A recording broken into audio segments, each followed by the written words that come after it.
My name is Bestie Carroll, and I worked at CAP for 15 years, and I worked in 2 different departments.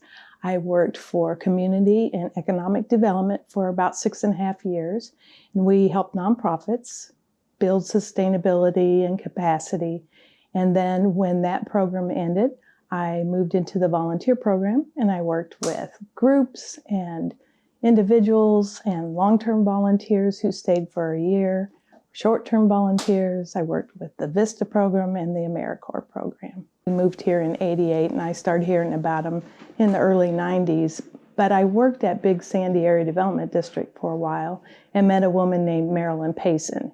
And when she came to CAP, after being there for several years, she started the first program that I worked in. And she contacted me and said, "We're developing this program and we're going to have a position that I think you might be interested in. Why don't you come hear about it and see if you'd like to apply?" And so that's what I did. And first of all, just the people were so welcoming. I never felt like an outsider or anything. They just welcome you in and say, "Hi, we're glad you're here. How can we help you settle in and get happy?" But Bill Mills was the president at that time, and so he came from a corporate background, and things were organized and neat and tidy, and we had crisp lines between the programs and things like that. But it was very loving, and he was energetic and enthusiastic about what all CAP could do and how it could grow and be even more to more people in need in Eastern Kentucky. And that was exciting to be part of that. That was not too long after Katrina had hit. And so they were recouping and starting to build an ongoing disaster relief program as a result of their response to Katrina. And lots of people went to the devastation and worked as volunteers and helped with that recovery. And I've been told that buses would take down a new load of volunteers and bring back the tired ones, and that happened every couple of weeks or so. For months, CAP was a huge impact in that area, and that enthusiasm and growth feeling was still going on when I first started. One time, Youth Fest worked on my neighbor's house, and one time they worked on my husband's uncle's house. And so that was really exciting to know that the place where I worked and served was serving people that I actually knew and could see the impact and hear about what it meant to them to have that done. You hear that from people that you don't know, but it's really touching and rewarding to feel that and hear that with people that you do know. We worked with 12 specific nonprofits in Eastern Kentucky and 10 in Eastern Kentucky and 2 in West Virginia. So a lot of times it was like watching a family in poverty struggle to meet their day-to-day needs was what it's like for small nonprofits as they sustain themselves sometimes day by day, just trying to figure out how to keep the doors open today so that they could serve the people that they were established to serve. They're smart enough to know that they can't do it all for everybody, and that's something that they brought to the table at the very beginning.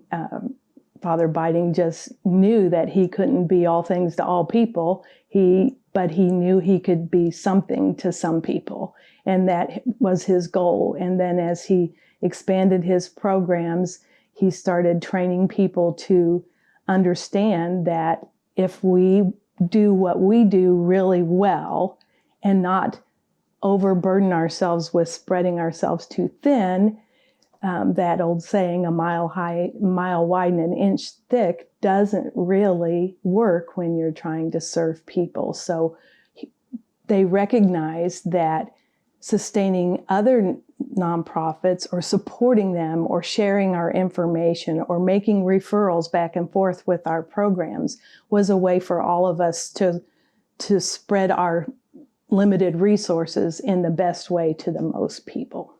I grew as a person, I grew as a Christian, I grew as an employee. I hope I grew as a coworker. I love the people I worked with. I still go and see them sometimes, and sometimes go and volunteer.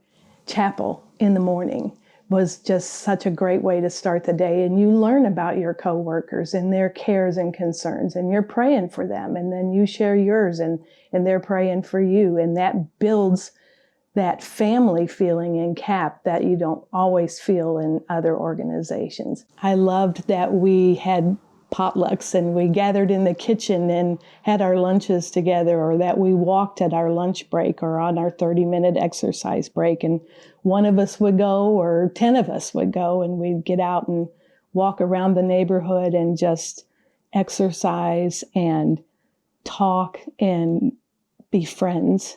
I used to say all the time, "Oh, I wish I'd started here before my kids were grown so I could send them to CAP to be long-term volunteers when they got out of high school or out of college," because I just could see what a blessing it was to them and what a blessing they were to us. Some of them came scared and some of them came ready to conquer the world, and they all left changed.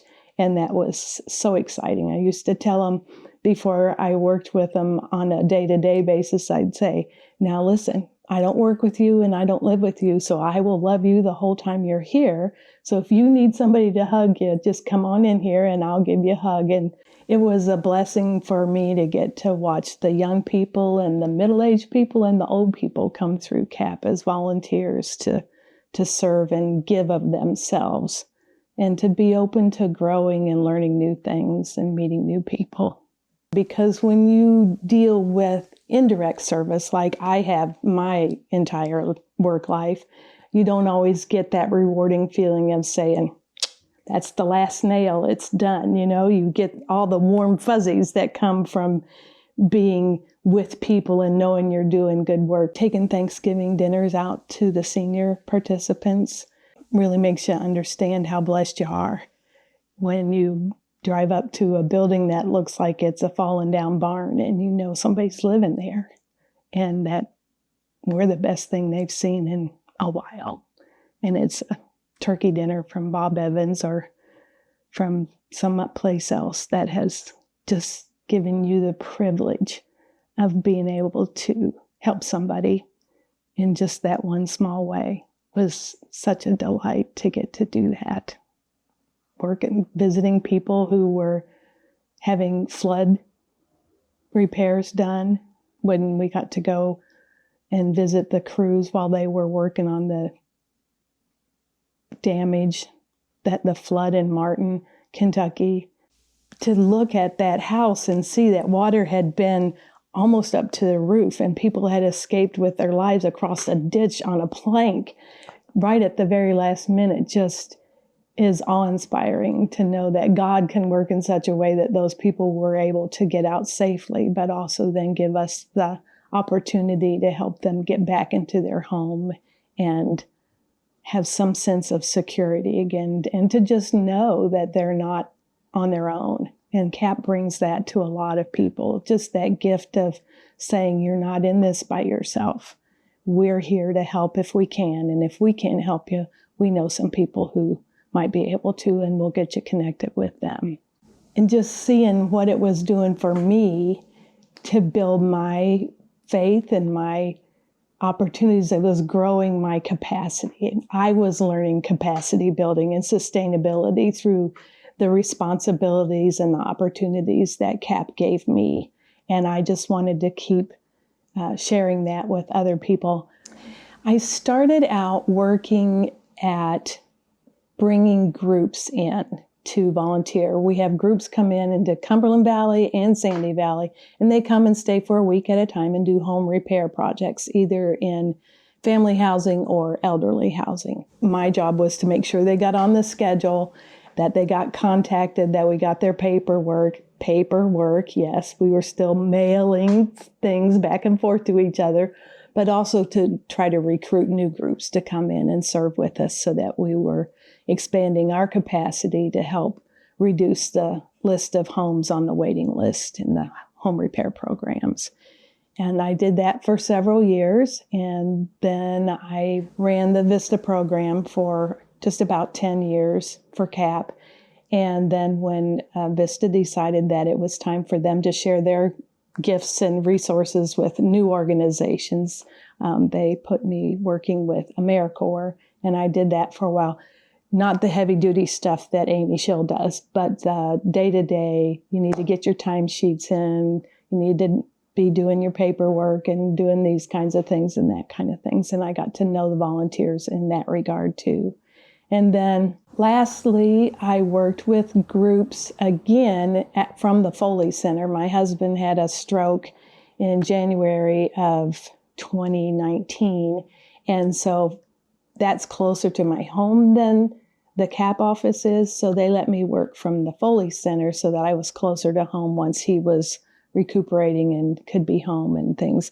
And that was such a gift. It was really interesting. I got to see the volunteers from a different perspective, and I still loved every one of them. They were real life human beings with foibles and cares and concerns and issues, and it was different working with them. I still loved them all, and I still liked the work, but I learned a lot about conflict resolution and how to deal with folks who had differing opinions about just the things of living life with a house full of strangers that needed to become family. And that was totally different from what I was used to. And so I grew some more and I expanded my capacity and learned how to meet with people on difficult subjects, but also how to be there for them when they needed me to be just somebody who cared and would pray with them or listen to them. And that was a good experience for me as well. I can't thank CAP enough for the training that they gave me in poverty. I got to be a participant in the Bridges Out of Poverty training and became a trainer in-house for that as well. And just being able to share that information in a different way with the groups on a regular basis. They invited me to speak at WorkFest and YouthFest about poverty. So those volunteers who were young people, high school and college kids, got to hear about maybe a lifestyle that was totally different than they were used to. And then I got to do that for new employees too, as part of the orientation process. And that was always such a fun thing to be part of their welcoming committee, and everybody from the different programs got to participate. And Kathy, with her spirituality, was just, I got to hear her all the time for every orientation, and it never ceased to move me.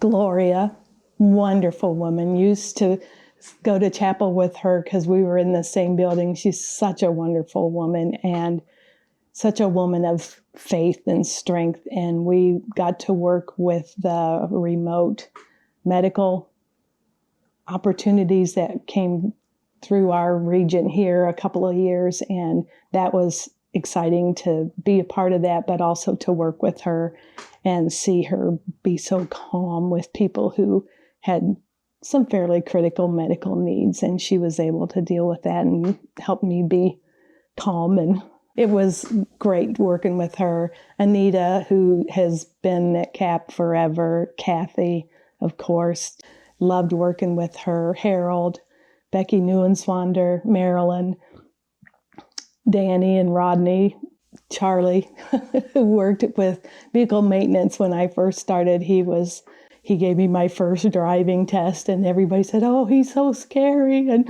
I thought, "Oh, I'm never going to be able to pass this." But he was so kind and helpful and fun to talk to while we were doing that. He wouldn't ever let you. He said, "Don't tell anybody, you'll ruin my reputation." But he was so good with the vehicles and the new drivers and the volunteers. And Rita and Randy Beckham, who came as volunteers, and then Randy was our president for a while and worked with us with our program as we were closing down our original program. He was so supportive and helpful in us figuring out a way to make that end on a high note and not just kind of like fall off the edge of the table. He helped us wrap that up in a really good way.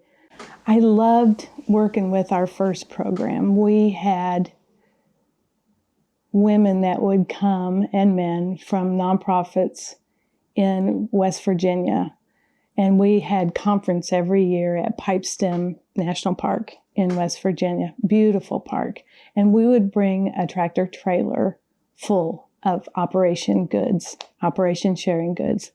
But then we unloaded it. And those people from those nonprofits that came to be trained and taught and stuff, they got in there and helped us every time. They just did it because that's who they were. They were the kind of people that were built to serve. And it didn't matter if it was their nonprofit or somebody else's. Sitting in a seminar in a nice place and having a lunch and learning about capacity building, sustainability, how to set up a plan for if you fall off the edge of the earth one night and somebody else has to go in and open your nonprofit. We had trainers that came and taught them that, how to develop that checklist of things that need to be done on a day-to-day basis in case you can't be there. None of them made big salaries, but they all worked really hard and cared more than is imaginable for the people in need in their community, in their state, and in the world. And they cared about that. And it was awesome. Awesome to meet so many people. There are thousands and thousands and thousands of people that CAP gets to meet and know every year that care like we do. And that's the best story. God called me to care about my neighbors and to help them. And I worked for-profit. I worked for quasi-governmental agencies and loved the people there and the work that I was doing. But when this opportunity came, it was not at a bigger salary, or I had to drive farther for the same amount of money. So it wasn't for that. It was because I really believe that God called me to CAP so that I could put my faith into action in a more sustainable and significant way, so that I could see other people doing that and grow and learn from them and then pass that on to other people. Just knowing how much people want to come and serve, and to see how we get to serve them and make their experience something that maybe they won't come back to CAP again, but maybe they'll volunteer where they are for the rest of their lives. And that's a goal for us in the group's volunteer program, is to ensure an experience that makes them take volunteering and serving into their character and their being, so that that's something they always have a heart for. It's such a fun group, so willing to get out there and support each other. When WorkFest, which is college alternative spring break program, when that comes, everybody in the volunteer program is all in. They come and serve nights, even though their specific area of service is not necessarily on site with groups. They come, they cook, they stay all night so that there's a CAP presence at the facility. They do programs, they sit at the tables with people and just talk to them and listen. Everybody in the volunteer program participates when there's a big group. WorkFest or Youth Fest, which is the high school spring break program. And I love that about our program. The kindness of everybody. There was a lot of change went on in my life from like 2 weeks after I started. We had a terrible tragedy in my family, and just people knew about it. And wherever I went, they hugged me and prayed for me and for our family that was struggling at such a difficult time. And throughout my time there, we've experienced some hardships, and people have always been there and willing to support. And it's been a gift from them to me, but it's taught me how to pay that forward and share my comfort and prayers and encouragement with other people who are going through really tragic times in their lives. I am so thankful that when Marilyn started that program, she called me and said, I think this might work for you. I'm so thankful for that, because I think my life is so much richer than it would have been if I hadn't had this time with CAP, because of the hundreds and hundreds of people that I've been privileged to interact with, to meet and talk to, just to witness being there and choosing to be there, even when it was hard, and coming out smiling. We had one lady that came. I was really impressed with her. She was an electrician or a plumber. I'm thinking an electrician. And she donned hazard gear and spent her week of service under somebody's house, working on their wiring and rewiring and putting in insulation and just getting the underside of that house safe. And I was really impressed. And she came out smiling. She said, is this my favorite thing to do? No, but this is what I've been called to do this week. And so I'm going to do it. And that was awesome. Thanks to CAP, thanks to the volunteers, thanks to my coworkers, thanks to the people that make CAP possible through their donations. Thanks for the support, the grace, the forgiveness. That's what most of the people at CAP do. They help you grow and learn and stretch, because a better CAP employee helps make a better CAP.